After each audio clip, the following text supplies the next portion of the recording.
So the United States is losing in a big, big way, and millions of Americans are being impacted on a daily basis. Now, I want to explain why the United States doesn't have money for Social Security or shoring up the Social Security Administration, why we don't have any additional stimulus like the child tax credit payments or the earned income tax credit, or even what President Biden wants himself, student loan forgiveness. I want to address those things because there's a lot of money that's being sent off to other places that we could be using for a specific goal, like the child tax credits or Social Security benefits. For instance, that $200 per month that President Biden promised over 2 years ago. Now, let's talk about this. So millions of lower income Americans are relying on the U.S. government as of right now to pay for their bills. However, the U.S. government really can't do a whole lot. Not anymore. And it is because of what lawmakers have said over pretty much a year ago. Actually, let's be a little more precise. This started on February 24th, 2022. Now, what happened on February 24th, 2022? Well, this is when Ukraine was attacked by Russia. And the United States stepped in, and it cost us a lot of money. Actually, more than a lot of money. It cost us over $100 billion. I want to address what all that really is going for. Now, here's what I can tell you. Lawmakers have said multiple times over the past really 11 months that they were going to address Social Security, but then they had to prioritize the war in Ukraine. They were going to pass a child tax credit payment, but they had to address, and again, the priority was Ukraine. So there's two big things, two big provisions that the American people want. Unfortunately, we can't get those passed because we're sending money to Ukraine. But exactly how much money is being sent to Ukraine? Well, let's talk about that. I have a chart here. Look at this. So this is how much money is being sent to Ukraine. In March, Congress passed this bill right here. And that bill cost us $13.6 billion. This was part of the $1.5 trillion omnibus bill that they passed. Then in May, we got this bill right here. This bill was a standalone bill, and it cost $40 billion. Yeah. So now we're up to $53.6 billion. Then in September, we got this bill. And this bill right here, this cost us another $13.7 billion. And this bill was part of the continuing resolution to just keep the government funded. Right? Remember that? Yeah. That was another $13.7 billion. And then in November, we saw this $37 billion was proposed. $37.7 billion. Guess what? No. Congress didn't pass $37.7 billion. They passed $45 billion. Yeah, $45 billion was just passed in the $1.7 trillion omnibus bill that President Biden signed at the end of December. Yeah. So, in total, the United States has spent $112.8 billion sending it to Ukraine. Again, I'm all for helping out another country when we can, but the issue is this. We aren't really helping the American people first. Now, $112.8 billion. How could have that money been spent for other things? Well, here's what you need to understand. According to the Center for Strategic and International Studies, CISA, they are saying that this war between Russia and Ukraine is costing the U.S. taxpayers $6.8 billion per month. And that is going off their figure of the $105.5 billion, not the $112.8 billion, which we have now sent. Okay? That's an issue. It's a big issue. Now, here's what they're saying. According to CISA, they're actually saying that at this point, we would actually run out of money by April or May. They're saying May, but being that it costs $6.8 billion per month, and we sent them additional $7.3 billion. Well, it's actually going to run out April or actually May or June, not April or May. So we got about a few more months to see where we're at. But they're saying if the war does not end by May, we're going to have to send them more money. Yeah, that's a big issue. This is why the American taxpayers are losing in a big, big way. And may I remind you about this? Global experts have been saying that, and they're predicting that there is no possible way for Ukraine to win. There's no possible way Ukraine is going to win against Russia because Russia is going to throw everything they have at Ukraine. They will spend all their money, use up all their citizens, all their troops, everything to win back, or win parts of Ukraine. That's what global experts are telling us.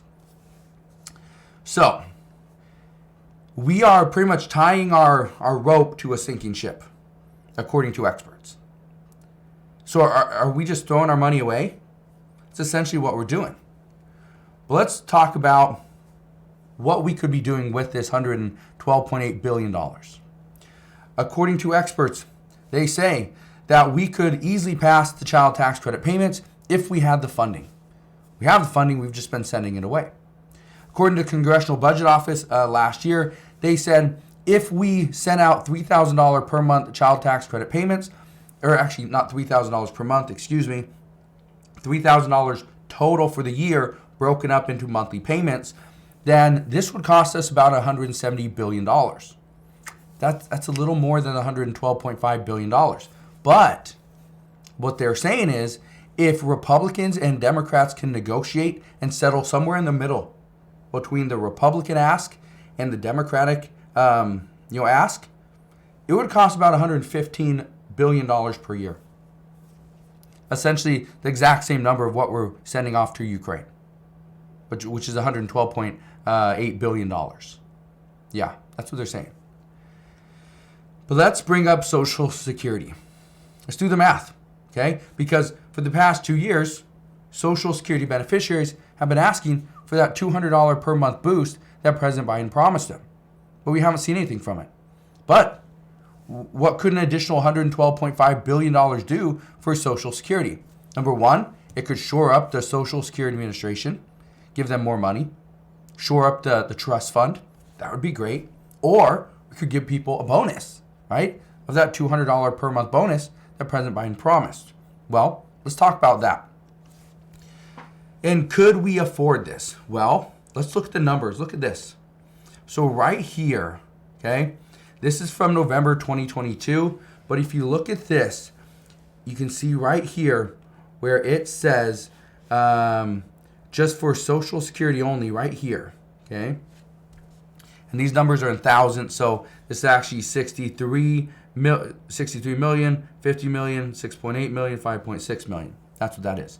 Now, one of the things that has been discussed is what if we only give people that are either full retirement age, which is 67, or what if we only give a boost to people that are 65 and older? Well, look at this. That would be this number right here, okay? That's that number. People that are 65 years of age and older. Only on Social Security, not SSI, okay? What does this mean? Because I was asked this just earlier.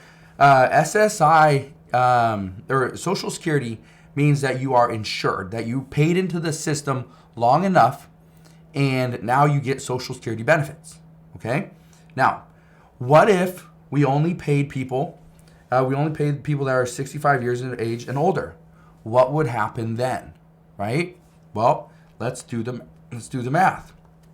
Look at this. I'm gonna pull this up really quick, and I'm gonna use my horrible writing, but you're gonna have to just bear with me for a second. We have 50 million people, right? So we got 50 million people, right? Each one is gonna get $200 a month, right? $200 a month. What you need to understand, okay, is this whole thing, We'll just do this. 200 or a month times 12 months is $2,400, right? You still see that? Okay, it's $2,400. Okay, cool. $2,400 per person.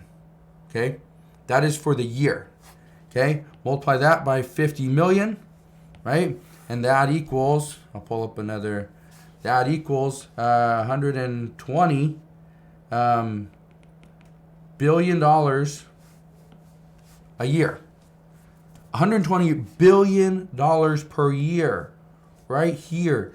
This is what it would cost the U.S. government to send out a $200 per month boost to 50 million people, okay, that are all over the age of 65. You can see it right there, okay? That is huge. What if we did that, right? I'm not saying that's my answer. I'm just saying that's something that people have discussed in the past. Is what if we only gave people that were 65 years in age and older, right, additional $200 per month? Or what if we didn't even give them $200 per month? Well, if we cut that back and there's only $100 per month, right? What if we did that? What do you think that would do? Huh? Yeah, it wouldn't be a lot. Instead of $120 billion, we cut that back, and instead we only spend $60 billion. $60 billion, right? That's probably doable. But yet, we're sending $112.8 billion for the past year over to Ukraine. Now again, for people that are in Ukraine, I fully support what you guys are doing. But at the same time, as a taxpayer, seeing people driving down the road and you see people that are homeless, that are living in a tent in the greatest country in the world, right? The land of opportunity. People come here to have what we have here in the United States. But honestly, is the United States the best country to be in at this point? Probably not. Probably not. If you are a lower income earner, probably not. Because you're not getting a lot of the benefits. You get a lot of benefits, but at the same time, there's still more stuff out there that you're not going to get. So, that's what I can tell you at this time. Again, the United States is losing in a big way. The American people are suffering. We could have money for Social Security, for additional stimulus, like the child tax credit payments, but it's being sent away. So, let me know your thoughts down in the comment section below. As always, thank you guys for watching. Consider subscribing, and I'll see you guys on the next one.